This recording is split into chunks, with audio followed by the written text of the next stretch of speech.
Hello, my name is Tina Andrews. Thank you so much for joining us. I think there will be more that will be joining us, but I wanted to start on time to give an opportunity for conversation. I am with the Parent Information Center, as I know most of you know, and this is part of our Family Leaders Network program. So every month we have a training, a webinar in a specific disability and a specific topic and area of children and youth with special healthcare needs. And then we have a learning community. So for this month, our learning community is tomorrow at noon. It's a lunch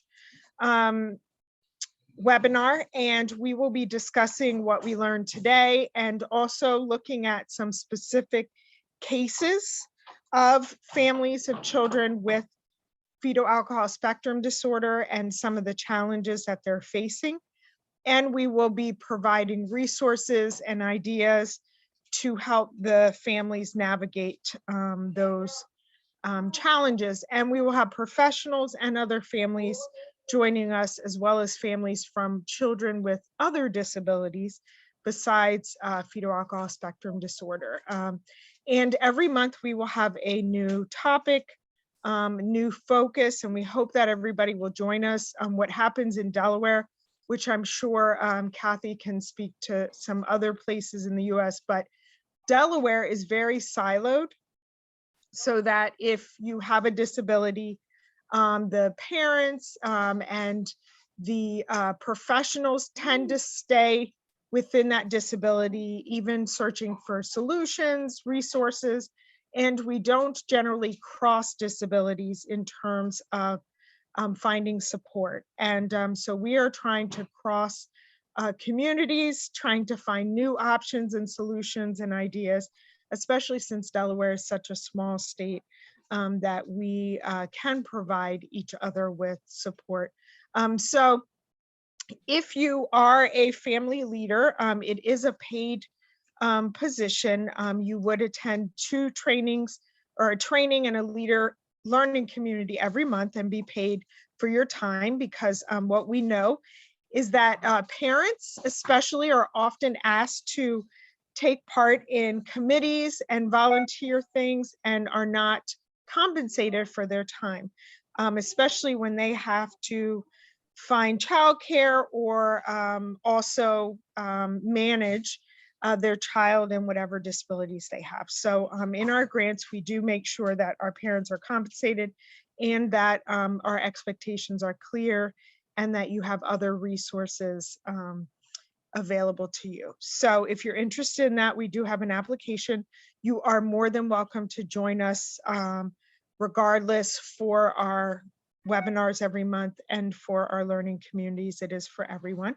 And this is Jaleesa. She is our consultant who is leading this program. And so you will be interacting with her as well. For this particular group, I was approached by a parent of a child with fetal alcohol spectrum disorder. I also personally am familiar with FASD. And so after this, if you are interested, if you have a child with FASD or a teen, or you are interested, we are looking to put together something that continues after this training and learning community, a support group, a task group, something that is parent driven. So please feel free to contact me if you would like to stay in touch and continue. And I'm so excited to have Kathy Mitchell with us. I do have children in the background. I apologize for any noise you might hear. But we're excited to have Kathy Mitchell here. She is from FASD United, which is a name change. It used to be No FAS. She's going to talk to you about FASD. There have been some new findings. I know when I first started hearing about it 15 years ago, there was not very much information and not much known. and even what we called it was different. So I'm excited to hear her experiences and what she knows. She is the Vice President and National Spokesperson for FASD United. And thank you so much for joining us tonight, Kathy. Great. Hi, everybody. I am Kathy Mitchell, and I'm really, really happy to be here. And I'm going to try to share my screen here. Wait one second.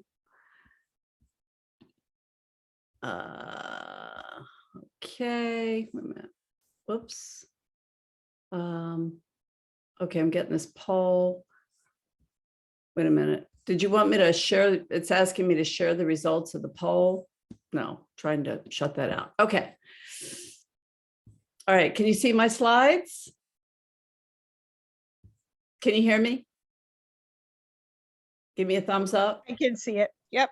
Okay, and you hear me. Okay. And my voice is coming through okay, correct? Okay, we're ready to go. All right, so yes, I'm with FASD United. I have been working in the field of FASD from, well, it's going on 37 years now. So, you know, I was at the very beginning of when NOFAS, what used to be formerly known as NOFAS, the National Organization on Fetal Alcohol Syndrome. And yeah, it's Tina was correct in that back when we first were founded, there was only FAS that was really known about, and then it was fetal alcohol effects. So it was FAS and FAE, but I'm going to walk you through some of the history. And we're located in Washington, D.C. And during COVID, I relocated. I was trying to retire to Delaware. So I'm on the Delaware coast. And I'm really excited to be in your great state. We're having a really great time living here. And so I'm local now. So at the end of this presentation, I'll give you my email, and certainly feel free to contact me. I've been at this thing so long. I know every researcher.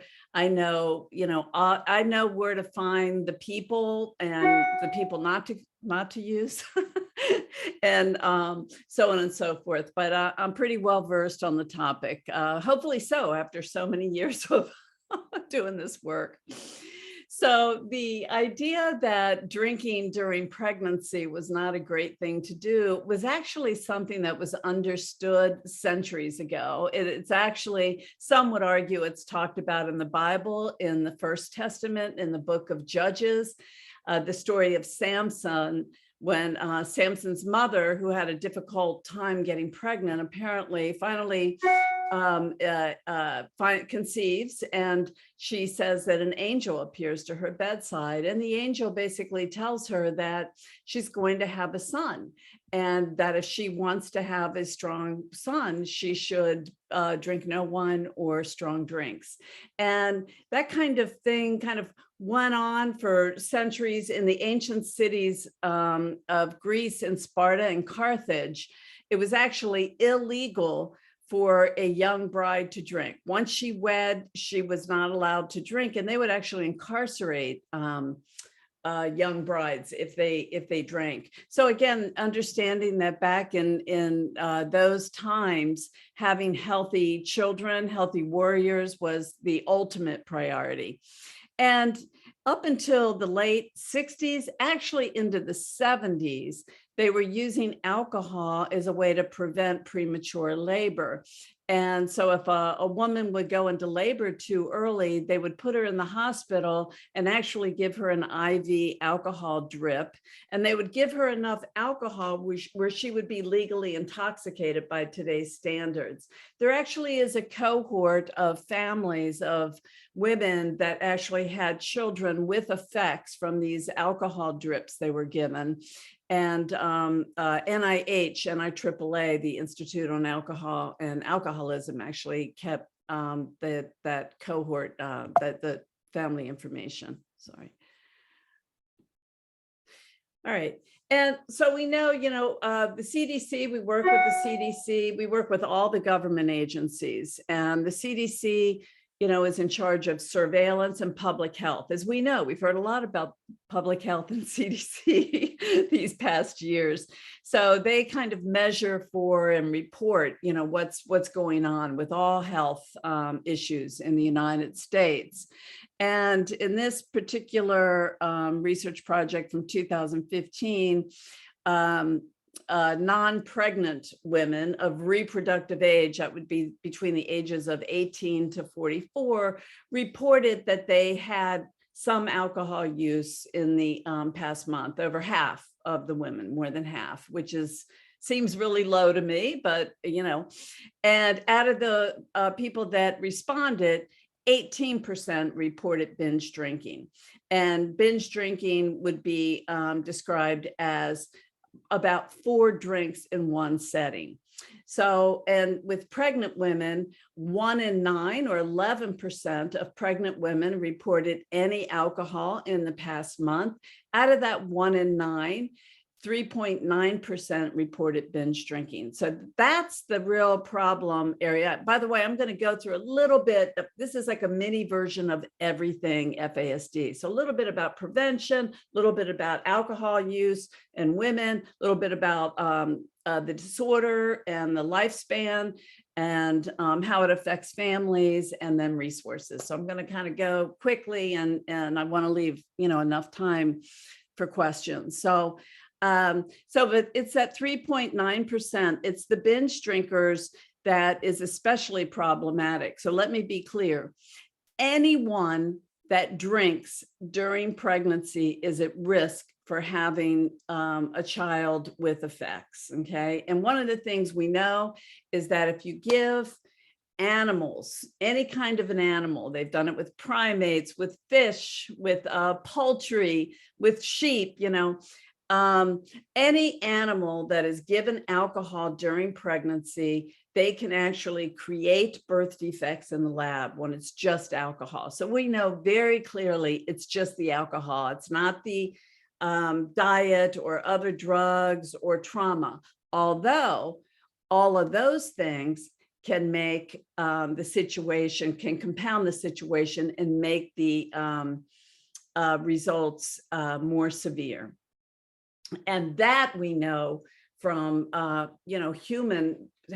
from anecdotal reports and human beings, from stories, from families. And I could tell you hundreds of stories about that, but I won't get into that. But anyway, so if a woman drinks even 1 or 2 drinks, and 1 or 2 drinks can be questionable too, because everybody's 1 or 2 drinks, what they have in their mind, what quantifies as a drink may not be a drink. So for instance, I have some lemonade here.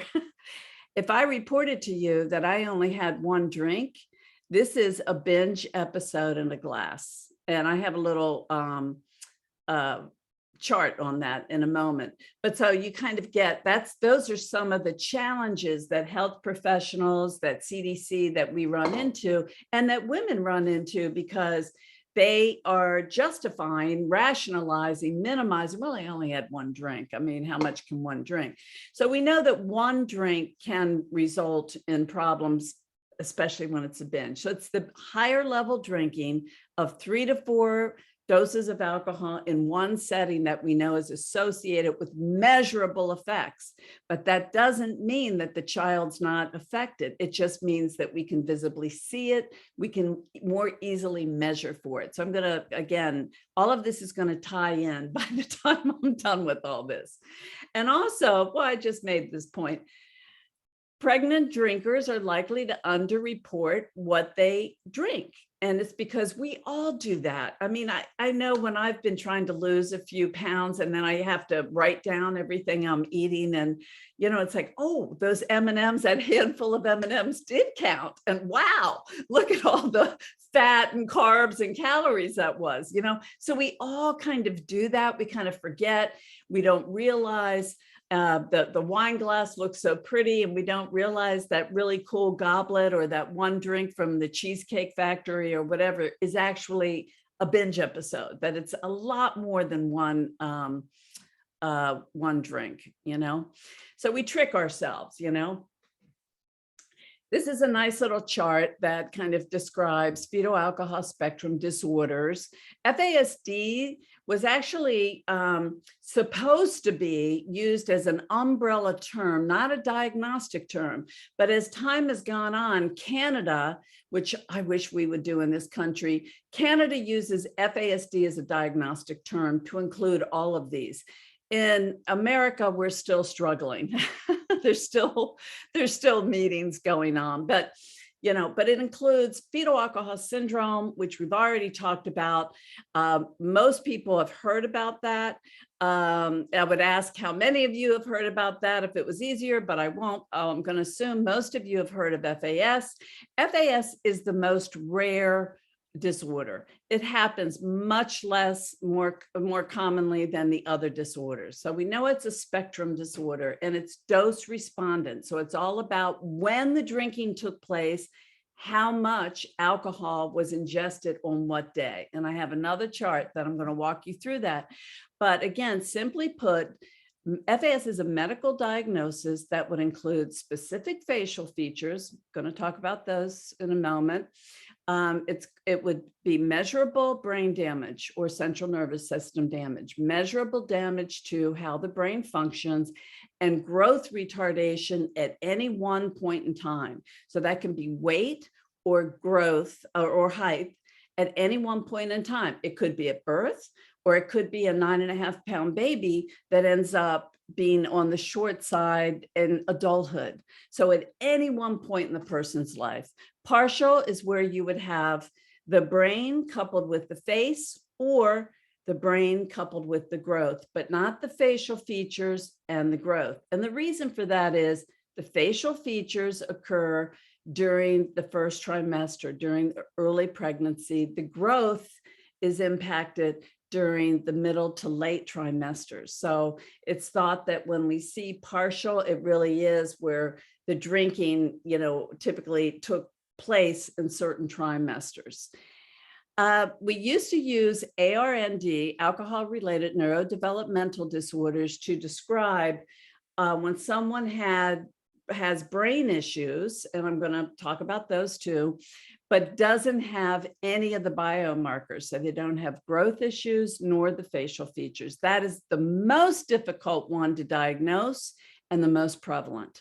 So more people that are walking, talking, going to school, driving cars, working with you, waiting on you, you're saying hello to in the streets, though, ARND is the most common. Now, a few years back, the APA included NDPAE into the new DSM, which is the manual that psychologists, psychiatrists use. And they created the new term NDPAE, which is basically ARND. And ARBD is alcohol-related birth defects. So any part of a person's body can be affected depending again on when the drinking takes place. So we see things like cleft lip or palate, a clubbed foot, malformations of the fingers, toes, genitals, and birth defects in organs. So there can also just be birth defects. So it's a little complicated, and it makes it so difficult to do a short presentation like this, because I just looked at my time and I thought, that might be too much, but I really wanted you guys to really kind of get the spectrum. And we know that the prevalence rates, and again, all of my slides should be referenced. I work with CFASD, that's CIFASD, that's part of NIAAA, part of NIH. Those are the researchers that do the basic research on how people, how this thing occurs and what happens, and looking for, ways to treat. So CFASD, you can Google them and go into their website and read all of this. So Dr. May is an epidemiologist, and this is a report of his 2018 study. So 1 in 20 US school students from a very large study found that it was much more prevalent than was ever thought. But none of those children, by the way, very few had been identified before those that were identified during that time period in the study. And I did, to those that had registered, I sent out some articles this morning and some videos, and some of them were from the CI, what you were talking about, the CIF FASD. FASD. So a couple of them were from that website. Yeah. So what you really need to think about is if there's a possibility that a child that maybe you're caring for or taking care of or what have you has been exposed, if there's a chance that there was any alcohol exposure and they have a whole series of problems learning or with balance or with memory or with math or whatever it is, or even intellectual disabilities, oh, could that person have it? Well, there's a really good chance if there was exposure that yes, that is probably what it is, because that it is the leading cause of fetal brain damage, by the way. So alcohol is a teratogen. It kills cells as they're forming and causes permanent damage to the brain. So most cases are never diagnosed. Okay. Most of the time the symptoms are addressed. So the baby's beautiful, 10 beautiful to look at, adorable, very engaging, 10 fingers, 10 toes, but as the child grows older, they may have, a few problems, maybe in kindergarten, they're not quite keeping up with their peers, maybe they've got some balance issues, maybe in school, they're starting to have some problems. Maybe it appears that they may have a attention deficit disorder. So things start to happen.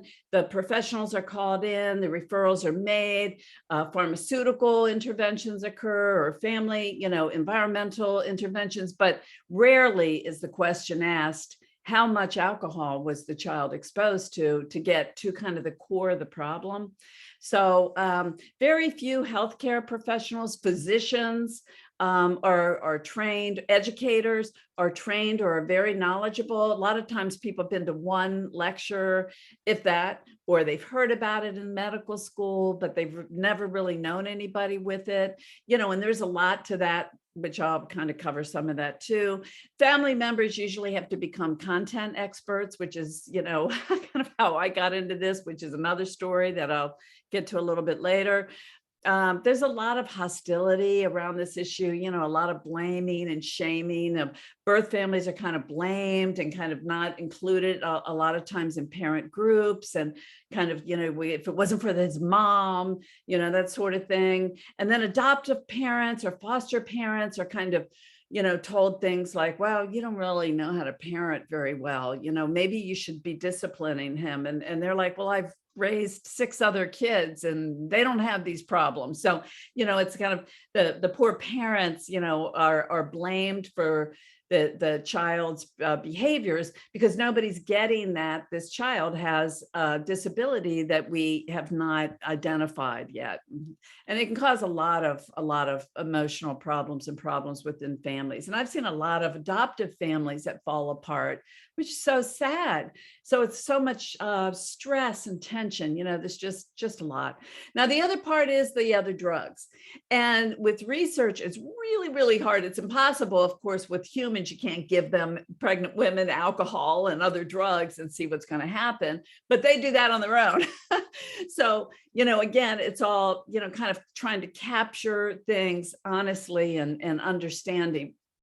So there's so much we don't know, but one of the problems in our country, which is almost solely in our country, is that we're really big on pharmaceuticals. 90% of women use some sort of prescription medicine during pregnancy. Not that I'm not saying that's a bad thing, don't mishear me, but there's a lot of, that's very common in the US, that they would take some sort of prescribed medication. But this has been increasing and increasing. And it wasn't too long ago, I think it was 2014, that 25% of all pregnant women that were on public assistance, on Medicaid, 25%, 1 out of 4 of every woman who was receiving Medicaid, pregnant women, had been given an opioid prescription by a physician. There's a problem there. So there's a lot of that kind of thing going on. We've got a problem with NAS, and we really don't know in research the reality of what all of these kind of things together might be causing. So there's been some research. Christina Chambers has been doing some great research on the protective factors of vitamins and good nutrition. And we do believe that that is absolutely something we should be paying attention to. But again, more research needs to be done. Dr. Scott Parnell at the University of North Carolina in Chapel Hill has been doing some incredible research. These are all CFASD researchers, by the way, on the use of cannabis.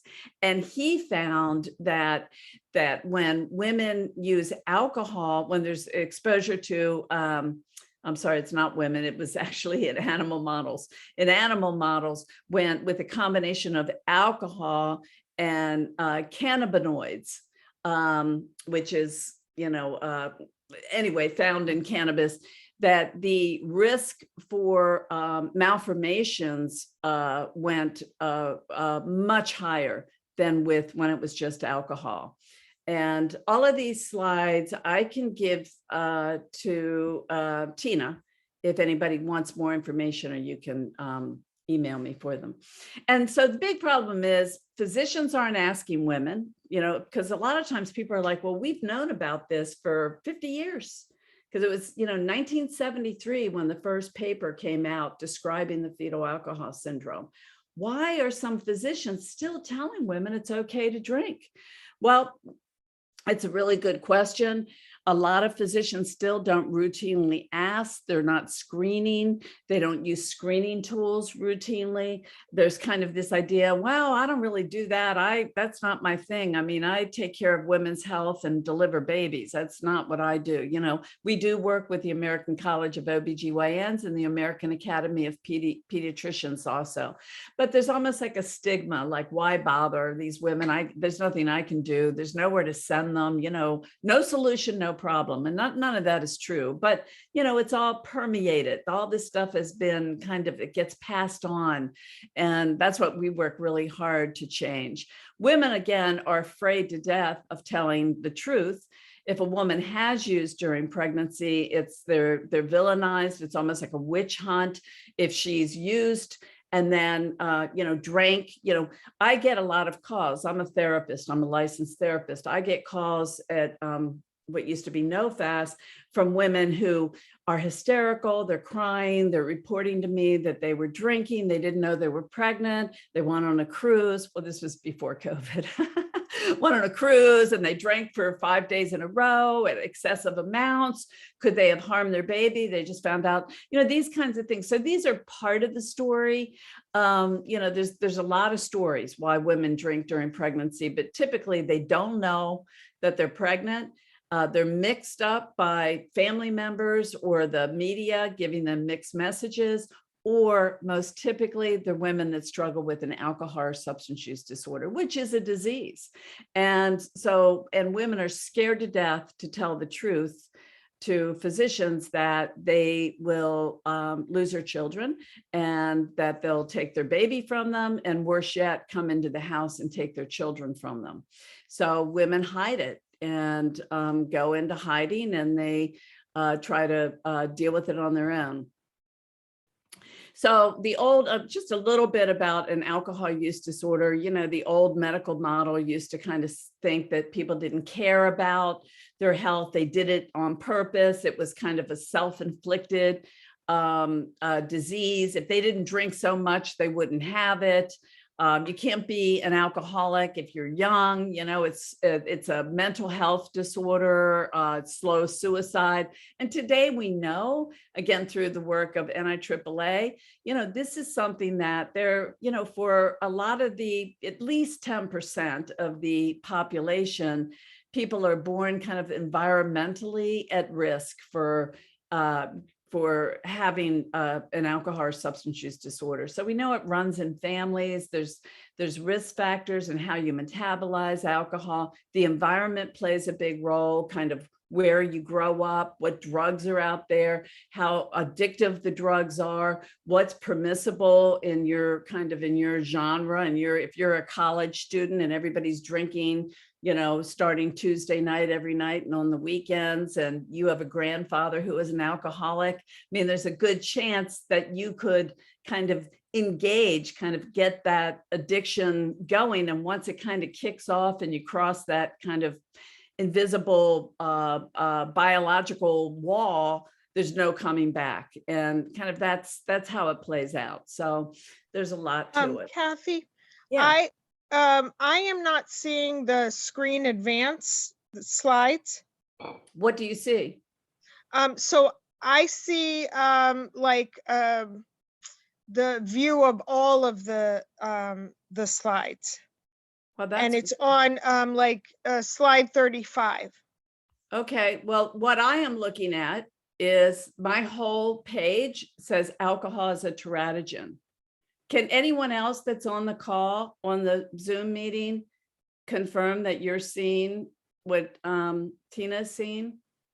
Yeah, I'm seeing the same thing. Kathy, would you mind sometimes if you go back up and push play from current slide? Yeah, Where in is your, that? up in your top bar all the way to the left. Oh, yeah. See, I can't get that because I'm in slideshow, so I've got to close it out. Yeah, if you close I'm it gonna- out and I'm then gonna. go, I have to end the show. Okay. Okay, and then oh, and then go play from current slide. yeah, I don't know why that happened. I mean, that's not what I Yeah, was. because you were talking and I was like, I think that we're supposed to be seeing slides. Can you see it now? It's still like the whole view, like Okay, of close from current. Start from current slide. That did not work. Okay, I wonder if I need to just stop the share. And yeah, try I think, yeah. Yeah, because it's a Zoom thing. It's not, I mean, on my screen is showing the slides in slideshow. Oh, wait a minute. Sorry, everybody. If anybody has a question, you can put it in the chat bar and maybe Tina can, as I'm trying to do this, could, okay, I'm going to share my screen again.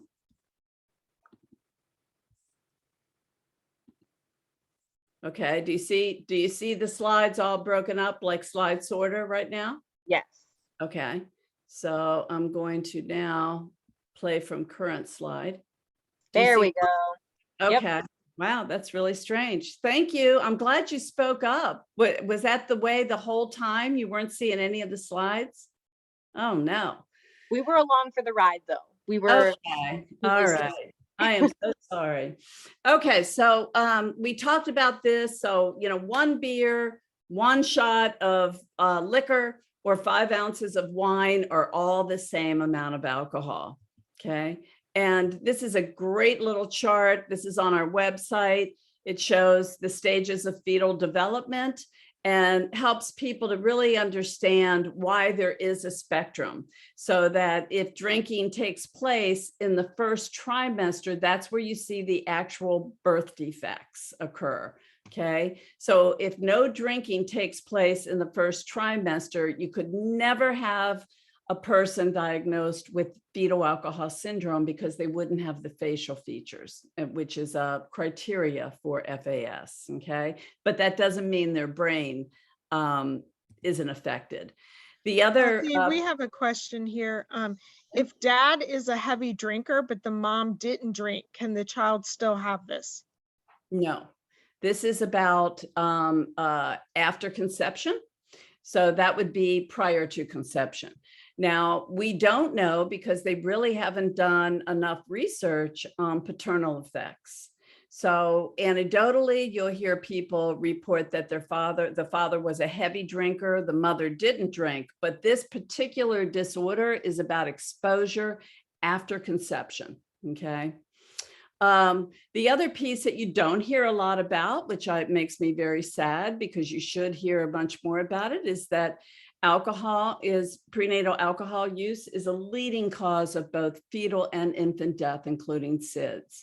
And they've done decades of research Again, you can go on the NIAAA website or on the FASD United website. And Dr. Ken Warren, we interviewed him, and he's talking about that research and giving those facts. So this is the most common preventable cause of intellectual disabilities and behavioral problems. Effects are lifelong. Affects development and function more so than any other drugs. And as a matter of fact, in '96, the Institute of Medicine reported that of all substances of abuse, including cocaine, heroin, and marijuana, alcohol produces by far the most serious neurobehavioral effects in the fetus. Some people are really, really surprised by that, because we're more apt to incarcerate someone using heroin or cocaine and not the woman in the luxurious house on, on the ocean drinking martinis. But she's actually drinking the most dangerous toxin. And again, it can lead to a whole host of effects. This is a really cool slide. It's an older slide, but it's where we first figured out, Kathy Sulik, again from UNC, figured out why some people have those facial features and others don't. And she used mouse models, and so that they would dose mice, pregnant mice, with certain amounts of alcohol and measure for the results. And so over and over, she could create the facial features of FAS, and she's comparing those to the human child. So in mouse days to human days, it's the 17th through the 21st day that a woman would have to drink to affect the facial features. If a woman doesn't drink during that small window of time, her child would not have the facial features. And the facial features are not always obvious. So all of these kids, these children are all from Russia, and they all are positive for fetal alcohol syndrome, for having facial features. But it doesn't mean that they have a look, or you would, the educator, the teacher would recognize that in the classroom. So the facial features, again, would include a flattened philtrum, very flat and elongated, which is easier to see maybe in this little girl. And they use a chart. So there's like a Likert chart that they use when they make the diagnosis. So the discriminating features are a very thin top lip, a very flat philtrum, and the eye opening, the fissure of the eye would be a little bit smaller than what would be considered in the normal range. The child on the left, you see, it looks like his eyes are widespread, and it's because the opening in his skull of the eye socket is small. So it causes the eyes to be a little bit small. And actually what it does is it causes the brain to actually be built differently. And we know this, they've done years, decades of brain research. We know that there's certain parts of the brain that seem to be especially vulnerable to the effects of the teratogenic effects of alcohol. Slide A is a normal corpus callosum. Slide B is our children in this research study from San Diego. And it's showing anomalies of the corpus callosum of children with fetal alcohol syndrome and children without the diagnosis of fetal alcohol syndrome, but they were prenatally exposed to alcohol, and they had the identical brain anomalies to the point where they could actually predict elongation, a thickening, certain anomalies within the brain. And this last slide is that a very larger than certainly the general population percentage of kids that participated in this research had no corpus callosum, or very small. So they call that agenesis of the corpus callosum. Prenatal exposure is a #1 cause of that disorder, as well as neurotube defect that leads to spina bifida. So again, there's a lot of things that other people, we hear, oh, this child has spina bifida, this child died of SIDS. That doesn't mean every time that mother drank, but it does mean that a lot of those conditions or events that have happened can probably be related to alcohol, but they're usually not, because all that really does sometimes is hurt the parents. but it's unfortunate because a lot of these things may be preventable. So again, just a few of the slides I just of CFAS. So we see gray matter density increase, white matter decrease, and there's a distortion in the lobes of the brain, and it results in brains that will think in a disorganized way, can't read emotions or body language of others, have difficulty with time and money, has trouble moving information, generalizing from one situation to another. Typically, we say if somebody's 18, they're probably more like 9. So we kind of cut their maturity level in half is kind of a rule of thumb with fetal alcohol syndrome, except when you get into adulthood, it's much more than half. Can't link cause and effect, and that's why they can get in trouble at school or with the law. Poor judgment, they're easily led. They have a very slow response. So they have very slow processing and they forget information. So memory is one of their main issues.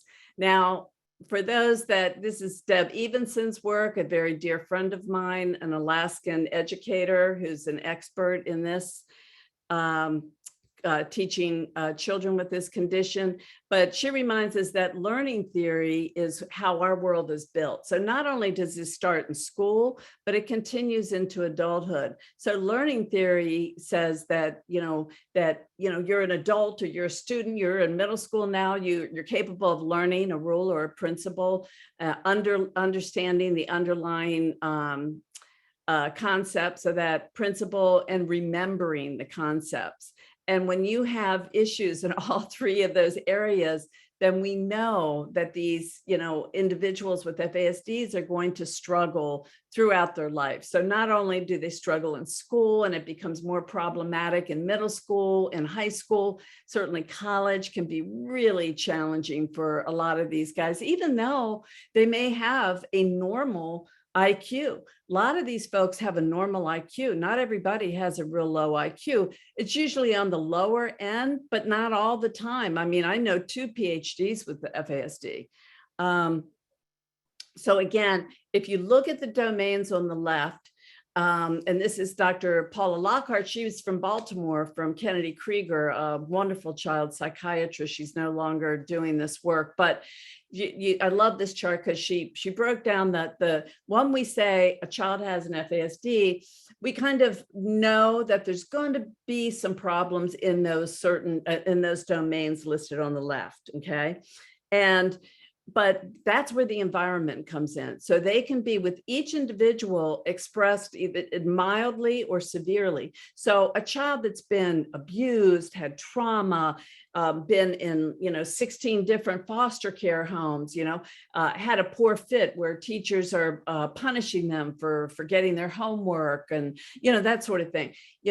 That's where you're going to see more severe issues. So it's when we have the earlier diagnosis, where the parents understand what it is, they're learning about it, they're teaching every one of the child's educators, the Girl Scout leader knows it, the church, the synagogue folks know. So everybody in that child's environment understands the disability and what it is. That's where we see the milder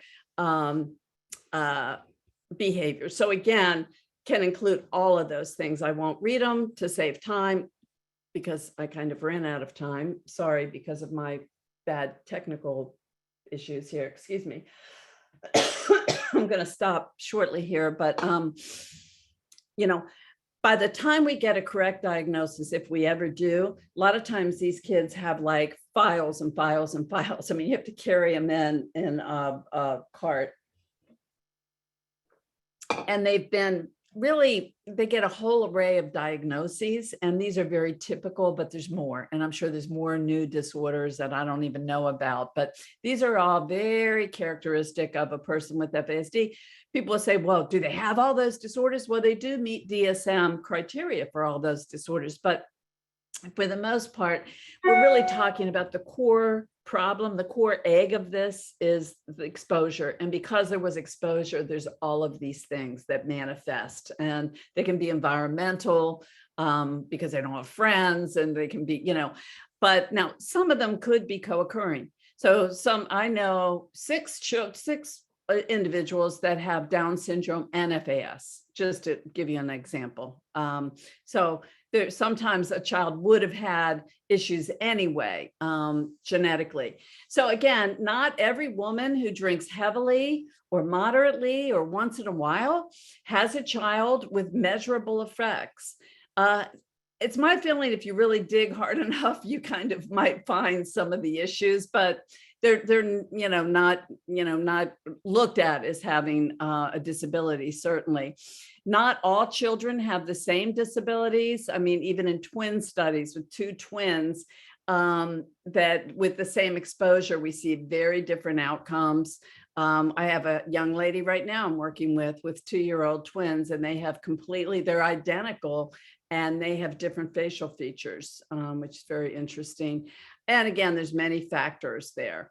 So again, concerns leading to a diagnosis would be developmental or behavioral concerns, certainly the facial features, growth deficiencies, a history of confirmed or suspected exposures, if you know that there was an alcohol exposure, and self-reported or family reported that the grandmother said that the mother struggled with alcohol. And by the way, when you're hearing that women, you'll say that the mother struggled, she had a cocaine addiction, or she was on methadone or whatever like this, women that use other drugs typically also use alcohol, not always. So it's also true. Women that smoke cigarettes during pregnancy are at very high risk for also drinking.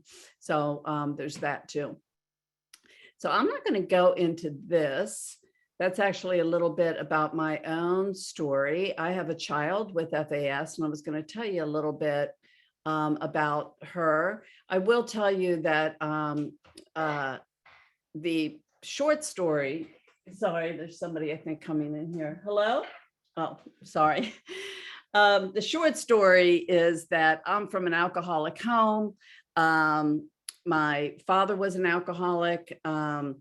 Alcohol was very prevalent in my family. I'll just breeze through it. My dad was an alcoholic, and that this thing is not happening because we have bad mothers who are trying to hurt their children. I've known thousands of families where this has occurred, and that's just never the case. But what we try to do at NoFest, what I try to do with my life is encourage people to ask women about their use and get them the help they need. That's me giving birth to my third child, all natural childbirth. So here I am having natural childbirth. So because thinking I'm a great mother, and I was drinking, but I wasn't drinking because I was young when I had my kids. I wasn't drinking like every day drunk. I mean, people have ideas about when they hear alcoholism. I mean, I was a little girl, I was a teenager, and I drank on the weekends, and I drank cheap wine, but I could drink a lot because having a high tolerance is part of it. There's my 3 kids. My son was born with a clubbed foot. My daughter with the poo shirt has full FAS, but I was told at that age, Carly was going to grow out of it, and she was fine. She just had ear infections, and she wasn't diagnosed till she was 16. And there's Erin. There's Carly with the full classic facial features. She was diagnosed with cerebral palsy, and I was still taking care of her, so it wasn't like she had been adopted. And during that time, I will tell you that I had 2 other children. My 4th baby died at birth, and my little girl, my last baby, died when she was 3 months old. And so she died of SIDS. And I believe that both of my babies died because I drank. And Carly wasn't diagnosed till she was 16. So Carly is going to be 50 years old, and she still loves to play with her baby dolls, and she lives in Salisbury, Maryland, in a group home.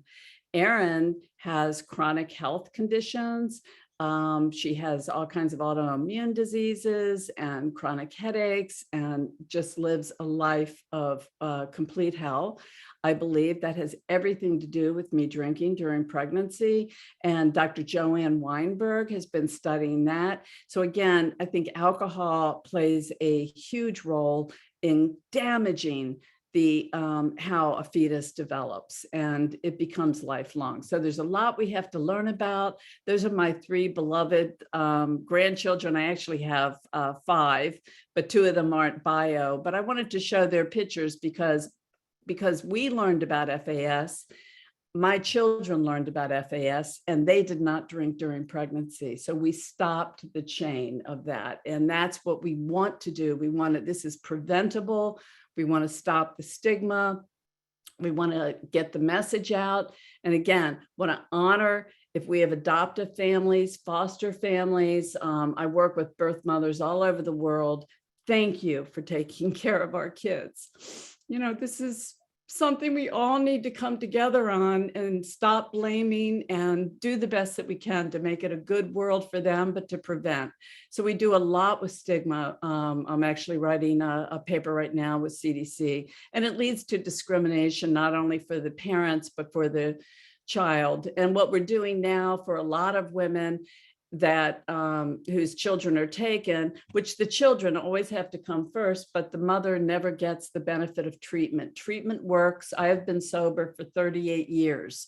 Treatment works. So I got into treatment and got a master's degree and became a world expert on FAS. And I could tell you hundreds of other stories. So, we just need to listen and understand, provide hope, understand people are resilient, help people to understand what addiction is, understanding that family and the love within family matters. And I wouldn't be able to do the work that I do if my children had not been supportive. And that I have to honor that, because some women don't have that. They don't have one person that cares whether they live or die.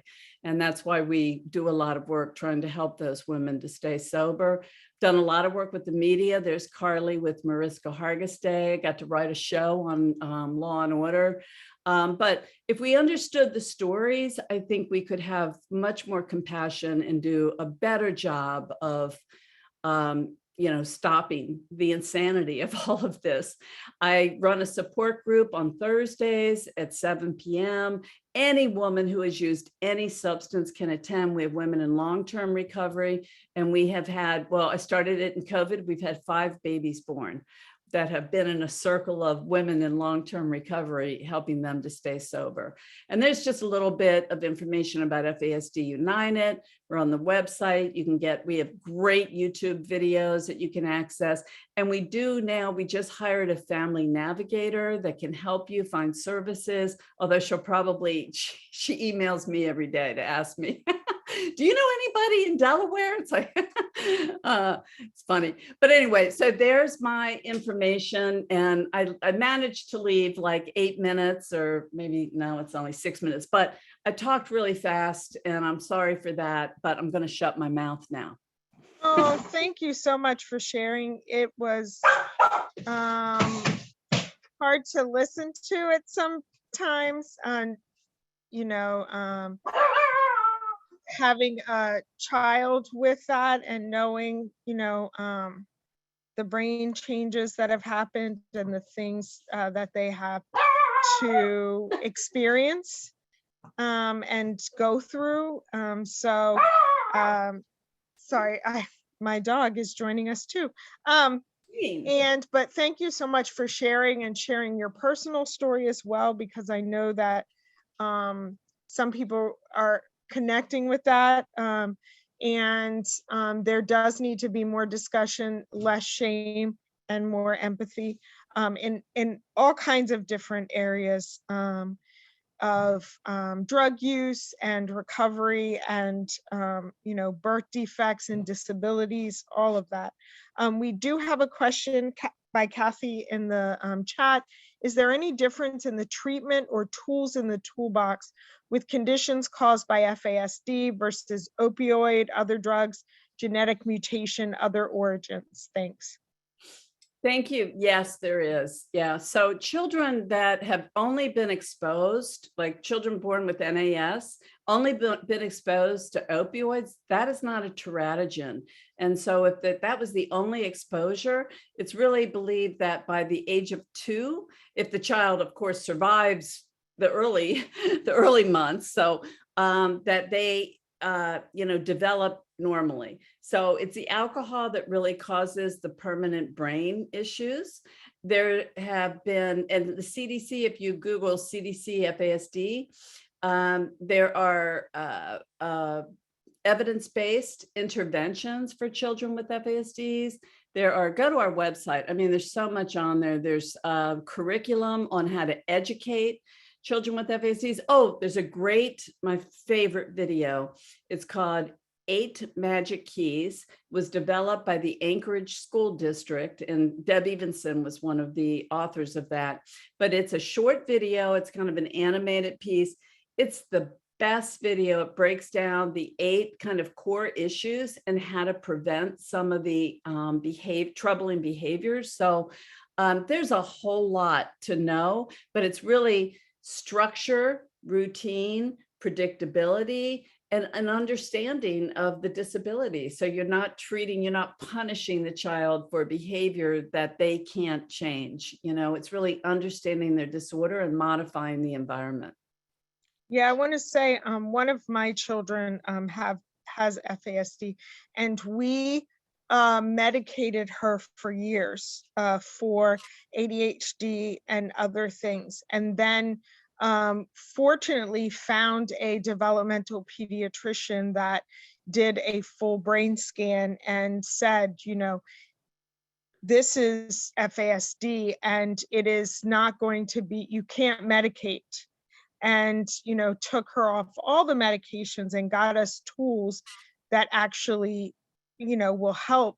But I'm sad that there are so many families out there that are medicating their children with stimulants and other things, and frustrated that it's not working, and not able to think outside of that box of, oh, it's ADHD, or the child is stubborn or willful or something, because they don't have the knowledge that it is brain damage, and it's not going to be able to be fixed.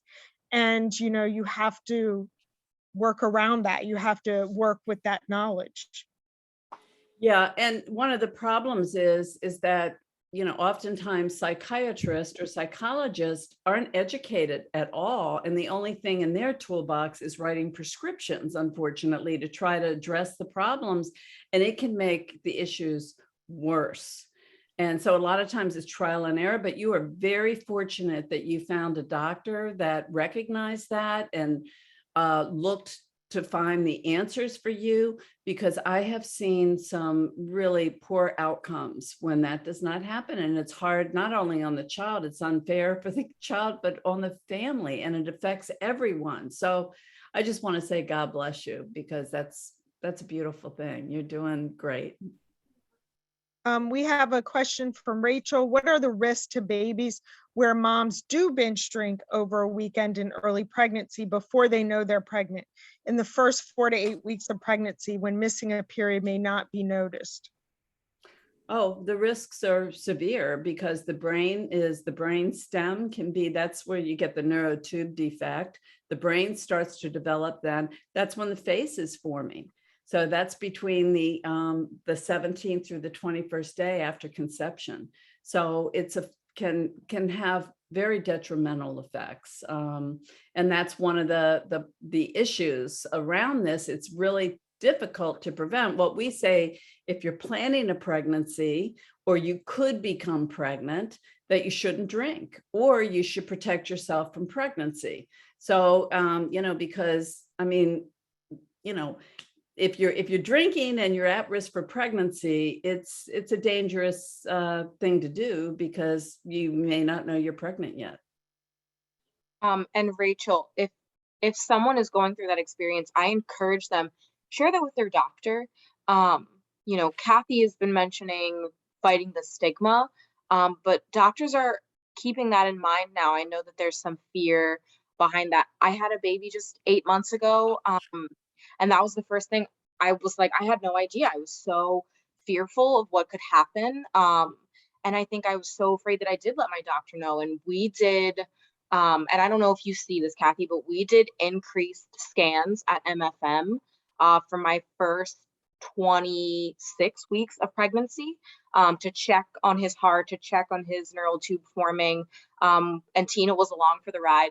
We did all of that, and my doctor was really, my midwife was really adamant, like, let's get those scans. Let's see as much information now, so that if there is anything that we need to plan for, you get that information ahead of time.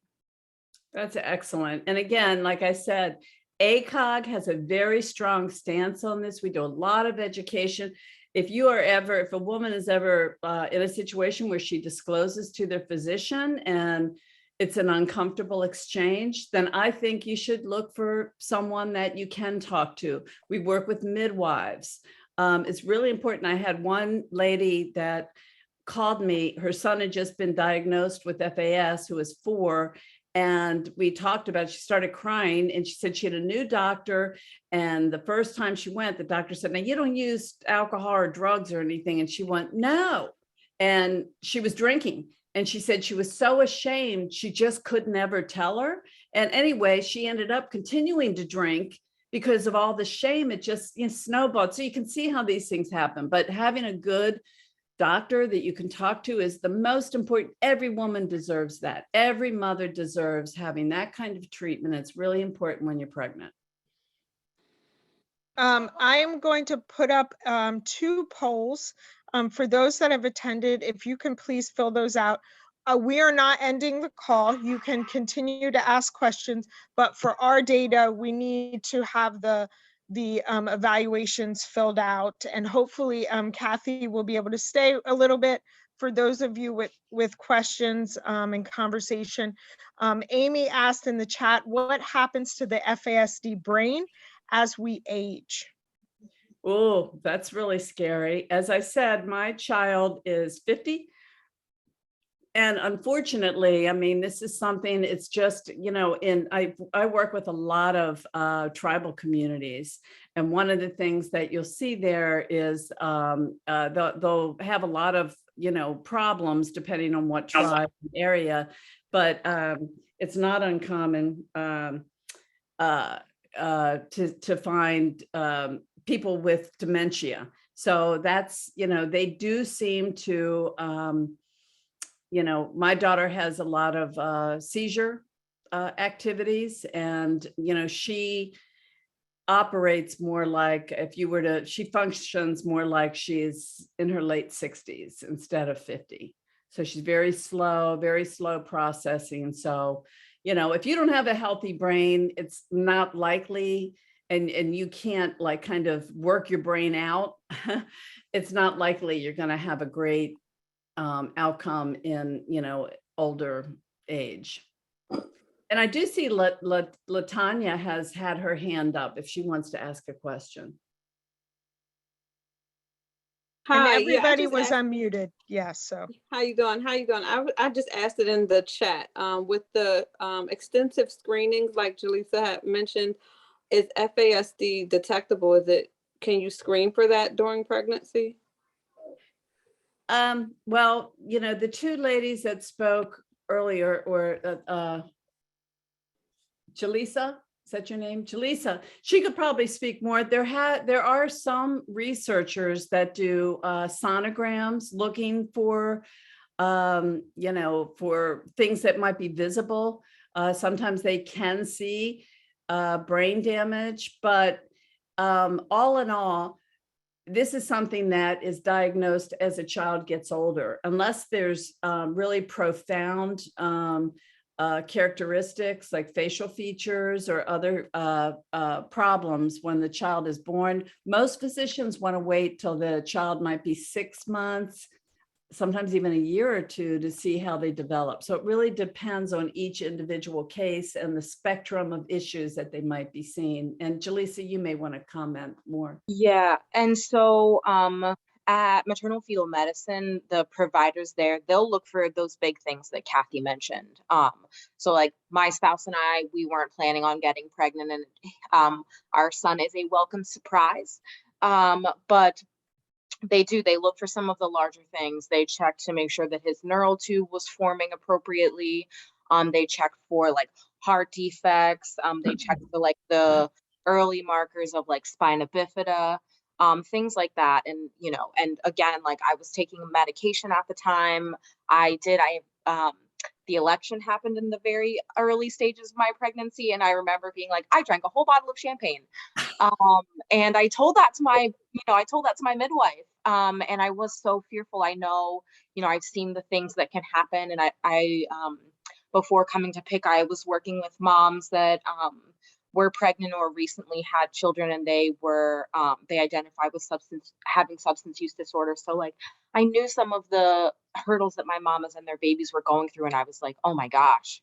And yeah, so they'll look for some of those early markers, some of the big things. We met with a geneticist to kind of go over like what are some genetic markers that we already had on top of some of like the things that had added in with like Kathy mentioned like in those first few weeks of pregnancy, like yeah, and it can be scary, but having that like support team and having that support system and going in, and it felt good every week when they checked. It was scary when they checked and being like, everything looks good so far, felt good.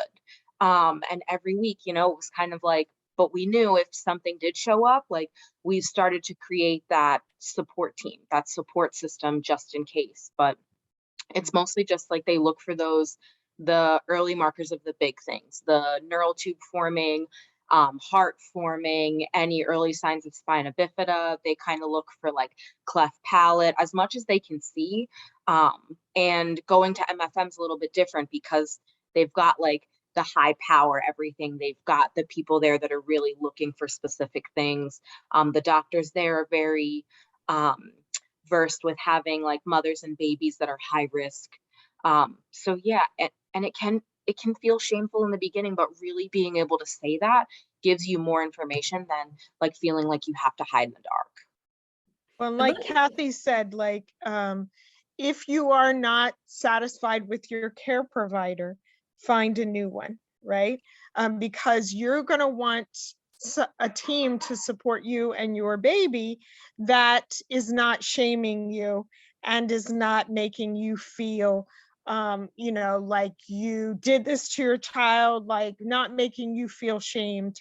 I do want to say, remember also that it depends at the time of pregnancy, because my daughter was not diagnosed till she was 8.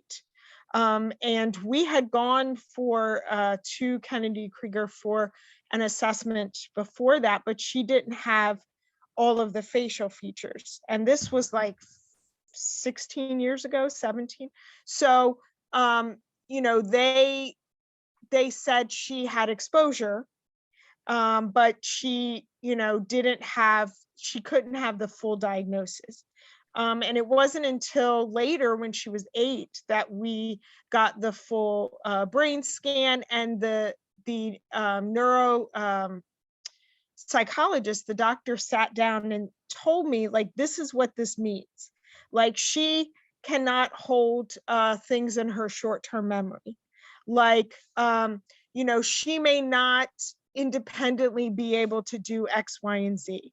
And that is what you need. Somebody who, or at least that's what I needed, somebody to say, not to say like, you know, they're going to have problems. Okay, that, yes.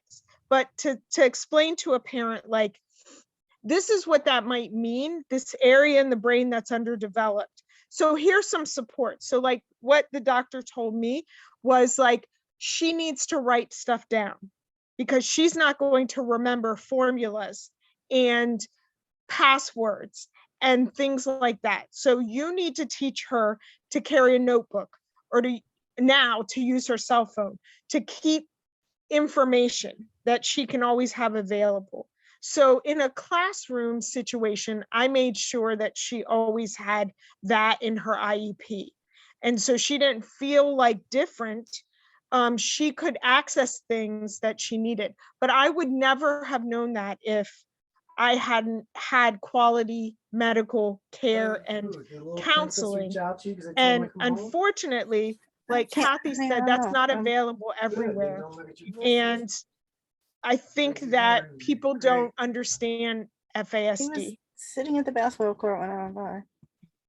How long ago was that? I think somebody has their mic on. So it is quality healthcare, medical care is important. It's important. Yeah, and one point I just wanted to make before everybody leaves is I get a lot of calls from people who are newly pregnant. And I know it sounds very scary and everything. And it is scary because there's always risks. But sometimes women just had like 1 or 2 glasses of wine with their meal 2 nights ago. And I would tell that woman, don't even think about it. You tell your doctor, put the bat down. It's okay. I mean, there are, a lot of people in our world, they estimate 70% of us have been exposed to some level of alcohol. And so there's a lot of variables with all of this. Is it possible if you drank heavily, even one night? Yes, it's possible, but every day matters in pregnancy. So if you're eating a good diet, prenatal vitamins are essential because choline has been found to actually reverse some of the damage. They've been doing a lot of research with choline and giving choline to children who have been exposed. And by the way, Tina, you ought to look into that if you haven't. Google that. I So, sure will. yeah. That was So, something that the midwife was like, we looked at this and she was like, this I think is like the best prenatal vitamin moving forward. It had like higher choline than any of the other ones that we had found, higher folic acid. And she was like, these are some of the things that are going to be like really important moving forward. yeah. And so there's a lot of things like that nutritionally, and then trauma and stress, all of those things. So you would encourage somebody, let's say there was exposure, let's say they live with an abusive partner in an unstable home, the importance of getting into like less stressful, because stress is really, something that can impact the developing fetus. So the worst thing I could ever do is say, oh, you drank? Oh, well, that's doomsday. No, that's not what it is. Because I know people early on who have drank heavily, and I mean heavily. We have one little gal and her little baby comes on our call all the time. She's 2 now, but she's gorgeous. She looks good. She could have some problems, but I got to tell you, she stopped when she was 5 months pregnant. So again, every day matters.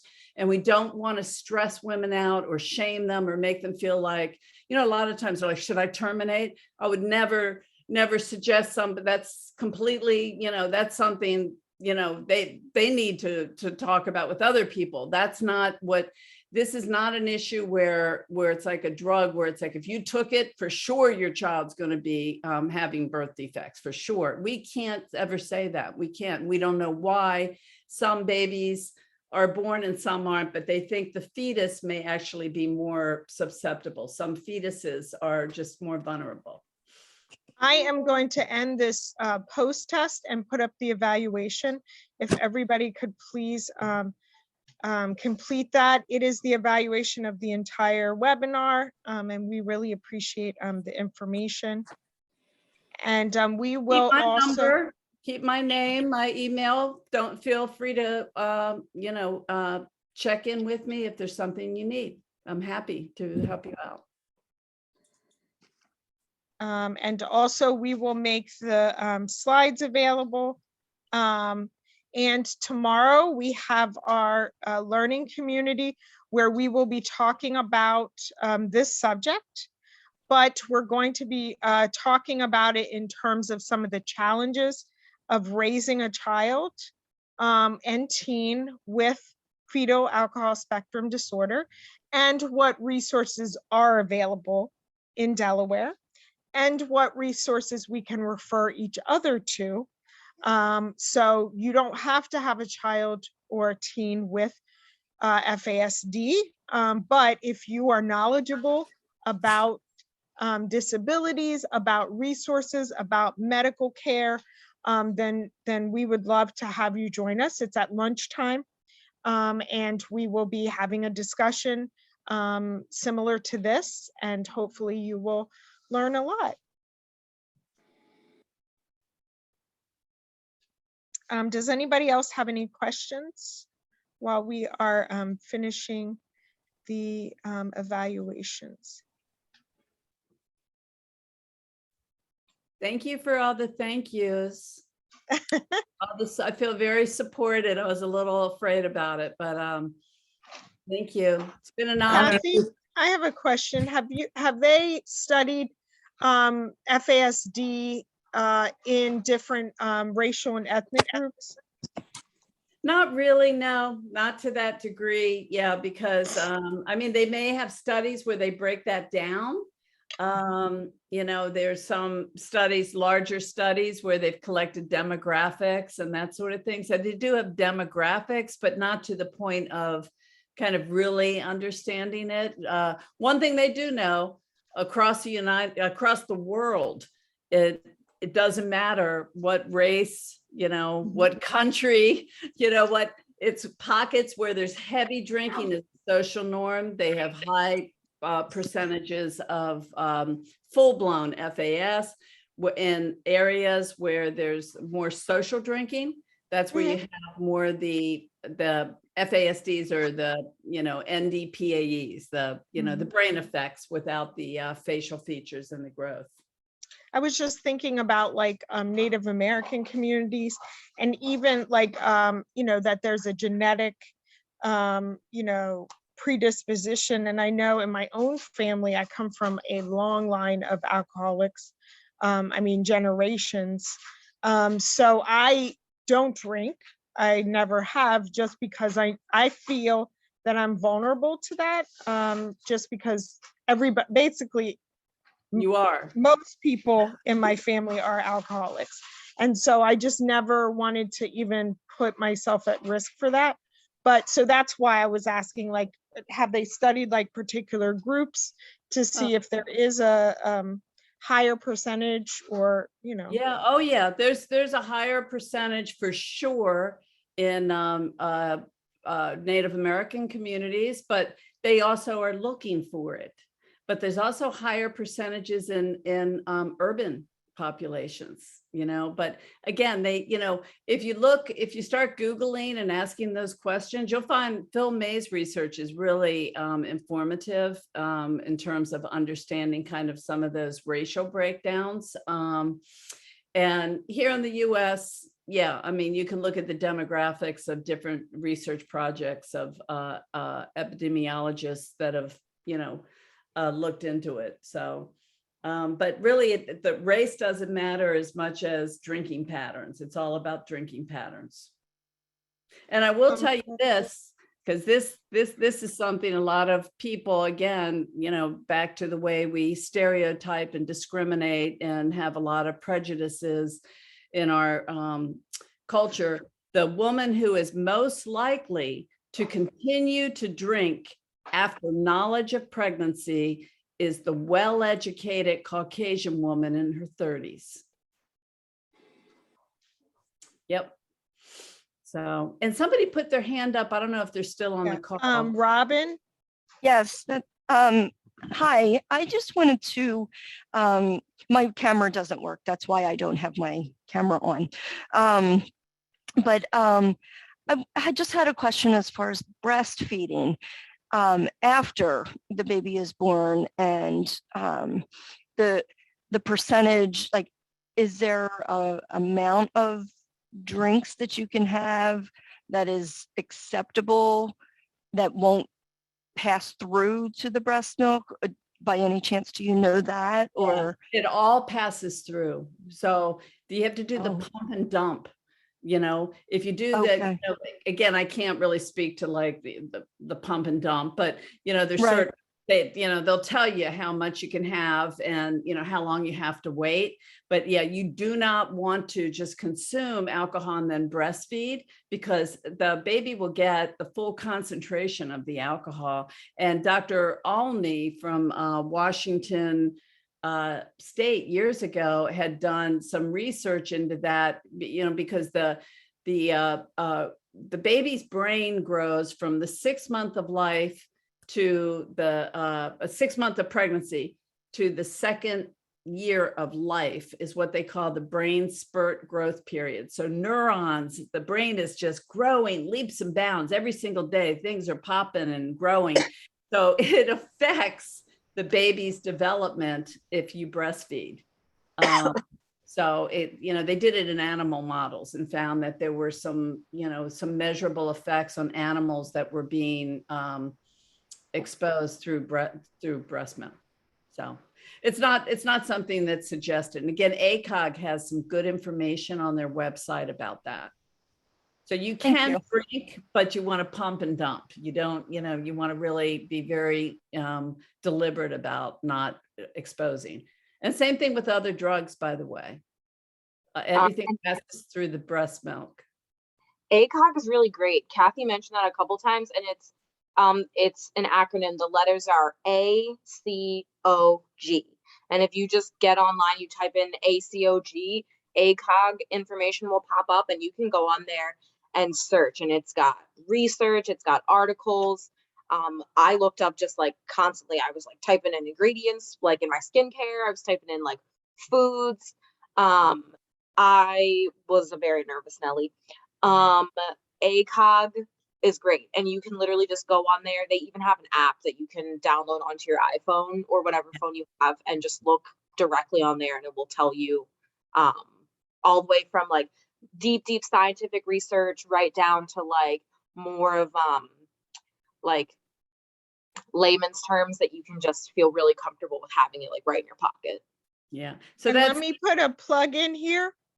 A doula is a good idea. A doula will support you through your pregnancy, especially if you are anxious for whatever reason. If you have a diagnosis of a disability or the potential one, if you have a diagnosis of a fatal outcome for your labor, if you fear that you may have been drinking and it has affected your child, a doula will help support you through that, help you find information, and then help you through the actual birth and postpartum period. So it's a good idea to have a doula. Yeah, here's for doulas. Yeah. So ACOG is are the OBGYNs Association, but we have 12 FASD champions that I work with, and we do grand rounds all over the United States trying to educate OBGYNs about drinking and pregnancy, but also AAP, which is the American Academy for Pediatricians. They have an FASD toolkit. So just Google FASD toolkit, AAP. It's excellent. They have excellent resources on their website. So there's a lot out there for you.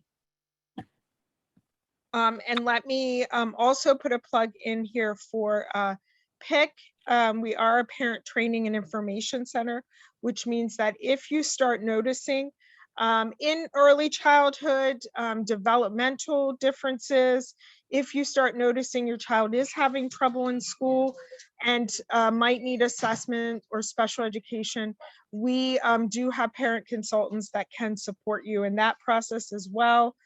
Help with webinars and one-on-one consultation, and help you get supports in place for your child and teen, and especially also because a lot of times it's not talked about, but that transition from teen to adulthood, and that transition from living at home to independence or whatever is next for that child. That can be a very difficult time for families of children with FASD and other disabilities. And there are supports out there for you and your child as well.